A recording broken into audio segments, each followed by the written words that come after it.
Hello everyone and welcome back to another video with On Point Politics, and today we're going to be doing a hypothetical scenario if Joe Biden were to endorse former President Donald Trump against Kamala Harris. Make sure to hit the like button and to subscribe if you want more content just like this. And so this is a little bit of a hypothetical scenario, but we did have a funny moment today where the incumbent president was kind of, basically in a place with a bunch of Trump supporters, and he pretty much put on this Trump hat, and the image has been kind of blowing up. But this follows right after last night where former President Trump did state that Joe Biden does not in fact like Kamala Harris. And of course, he was joking around. He probably put it on to be a good sport. And funny enough, a lot of people are actually saying that this is the most likable he's ever been in quite a long time. But we're going to do a funny hypothetical scenario. What if Joe Biden were to actually endorse former President Trump because of what happened at the DNC, the way that they kicked him out of the presidency? What would it look like if Joe Biden actually unironically gave a full endorsement of former President Donald Trump? It would be a very interesting scenario to explore today. And so, what do I actually think would happen? It necessarily wouldn't really change that much. There would be marginal differences in some states, but it wouldn't change the race to a landslide electoral college victory for Donald Trump. But I think he would unironically improve in the Midwest and some of the northeastern states. I think it would be something really interesting to actually look like, and it would kind of almost convert all the Trump Biden voters back to Trump probably. And even a couple of reluctant Biden voters would kind of, probably flock to Trump. It would be kind of interesting. I think Trump would probably gain a point from it nationally. I don't think he'd gain like 2 or 3 or 4, but I think he'd gain about a point. And right now, my national average does have him winning the popular vote by 2.8%. So let's say he wins the popular vote by close to 4, because he'd be at 3.8. So let's say we're working with a Trump plus 4 national popular vote.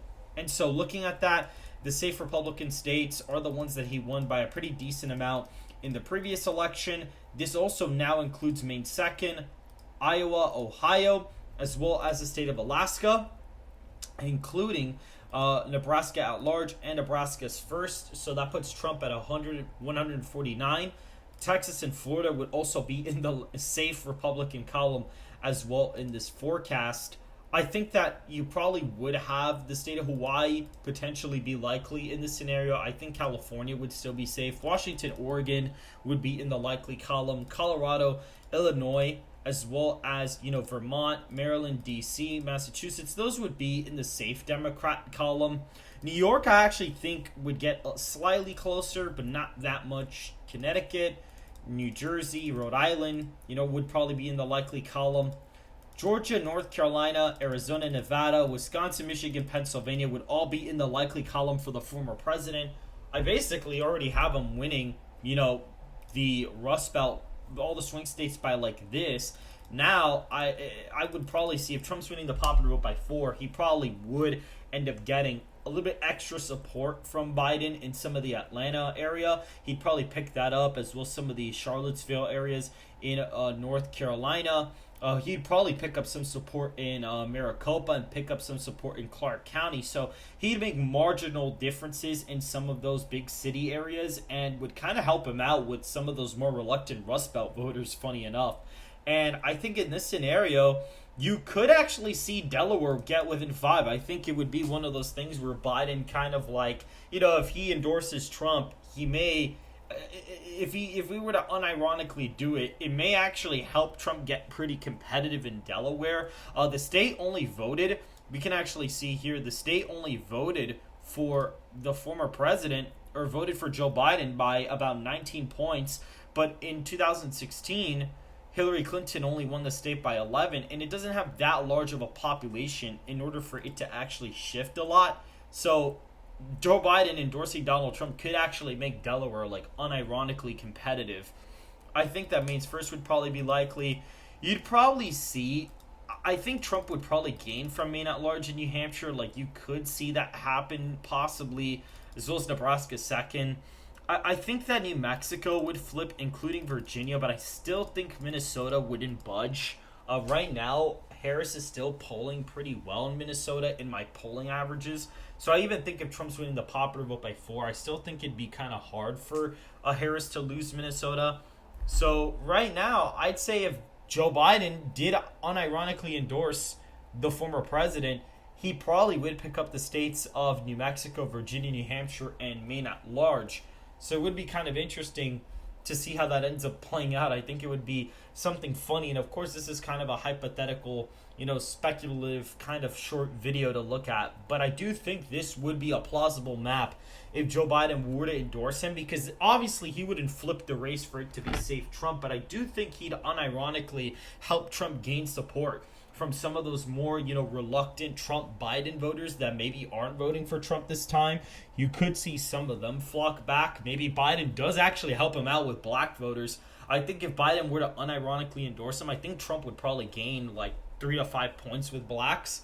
I think it would actually help him. It would also help him with Hispanics too. I think it would probably help him by 5 points with Hispanics. White voters, Trump would probably gain like a point with them nationally from a Biden endorsement. So it would actually make some slight of a difference. Right now, my election map is basically this. Let's go ahead and put it back to where I have it at now. If we were to actually, we could actually just go to my website, onpointpolitics.com, instead of doing this.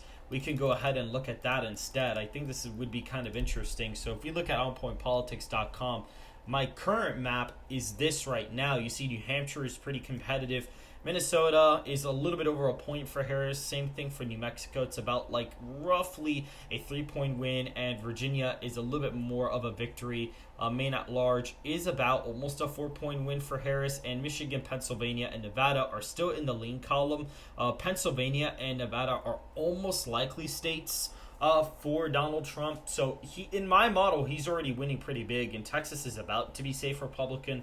Florida is like about a 10-point victory-ish, maybe a little bit more than that. Arizona, Georgia, and North Carolina are already over 6 points each for Donald Trump. So again, some kind of interesting stuff.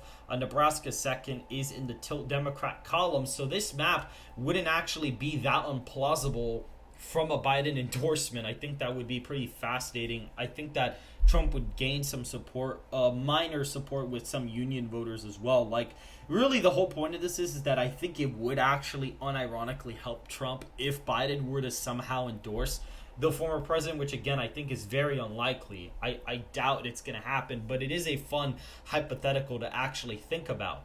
And so if you guys did enjoy this little quick video, make sure to hit the like button and to subscribe if you want more content just like this. And make sure to go ahead and go to betonline.com. You can see the latest betting odds in all of the states as of right now. If we were to go to sports and click politics, we can actually see that you can bet on all of the states going to either candidate. You can bet on the House representative, how many seats they are going to win a presidential debate, which right now is Tim Walz versus J.D. Vance on October 1st. And we also have the Senate elections as well that you can bet on. And so make sure to go ahead and follow me on X at onpointpolitics, all lowercase. And I will see you guys in the next video.